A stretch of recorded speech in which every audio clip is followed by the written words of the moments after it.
नमस्कार। आप सुन रहे हैं द बॉलीवुड रेडियो और मैं हूं आपके साथ आकाश। दोस्तों, ये किस्सा राजेश खन्ना और सलीम खान का है। जब राजेश खन्ना ने सलीम खान से मिलने से साफ इनकार कर दिया और ये राजेश खन्ना की जिंदगी के आखिरी दिनों का किस्सा है। हिंदी सिनेमा के पहले सुपरस्टार राजेश खन्ना को जैसा स्टारडम मिला वैसा शायद किसी दूसरे स्टार को नसीब हुआ हो। एक दौर में राजेश खन्ना की लोकप्रियता का आलम यह था कि उनके घर के बाहर दिन रात हजारों की तादाद में प्रशंसक डटे रहते थे। ड्राइंग रूम गुलदस्तों से पटा रहता था और उनके चाहने वाले उन्हें खून से खत लिखते थे और लड़कियां काका की गाड़ी से उड़ती हुई धूल से मांग भर लिया करती थीं। ये बातें कोई कहानी नहीं है, हकीकत है। हालांकि खुद राजेश खन्ना अपने स्टारडम को संभाल नहीं पाए और एक वक्त ऐसा आया जब वो बिल्कुल अकेले पड़ गए थे। इस अकेलेपन की दो वजहें थीं। एक तो निजी जिंदगी में हलचल और दूसरा करियर के फ्रंट पर नाकामी। काका जब अपने करियर के पीक पर थे तो उनके बंगले में दिन रात महफिल जमा करती थी। रात रात भर पीने पिलाने का दौर सुबह तक चलता था और बाद में यही उनकी जिंदगी पर भारी पड़ गया। राजेश खन्ना को जब कैंसर का पता चला तो वो बेहद डर गए। परिवार भी काका की बीमारी से सकते में था।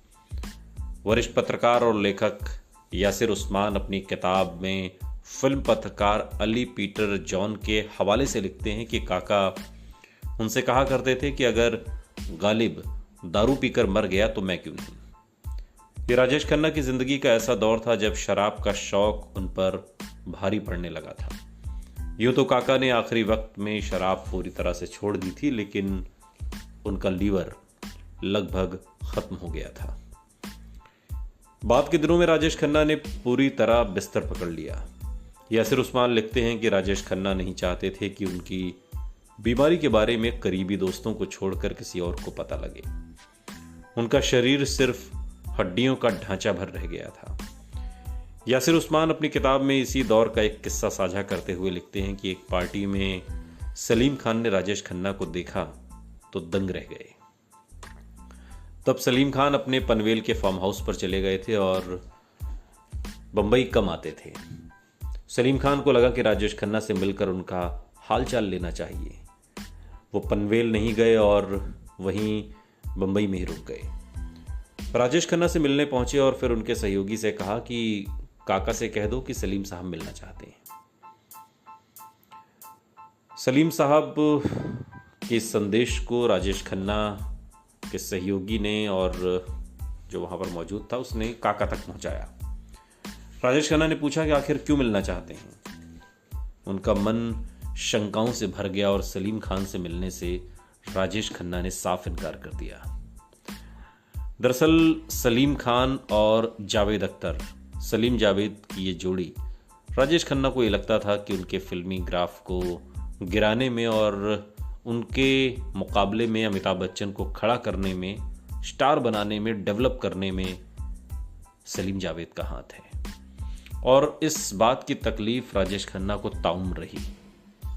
जिंदगी के आखिरी दिनों में भी जब सलीम खान उनसे मिलने पहुंचे तो उन्होंने साफ इनकार कर दिया। चर्चित एक्टर प्रेम चोपड़ा ने भी काका के इसी दौर का एक किस्सा बीबीसी को दिए एक इंटरव्यू में साझा किया था। प्रेम चोपड़ा उनकी काका से हुई एक पार्टी में मुलाकात का जिक्र कर रहे थे। दोस्त के नाते गले लगाया, लेकिन काका ने कोई खास रिएक्शन नहीं दिया। प्रेम चोपड़ा राजेश खन्ना की ऐसी हालत देखकर बहुत दुखी हुए। उन्हें बहुत तकलीफ हुई कि जिनका सितारा 7वें आसमान पर बुलंद रहता था, हर कोई जिनकी एक झलक पाने को बेताब रहता था, वो राजेश खन्ना आज कितने कमजोर, कितने मजबूर नजर आते हैं। सुनते रहिए द बॉलीवुड रेडियो, सुनता है सारा इंडिया।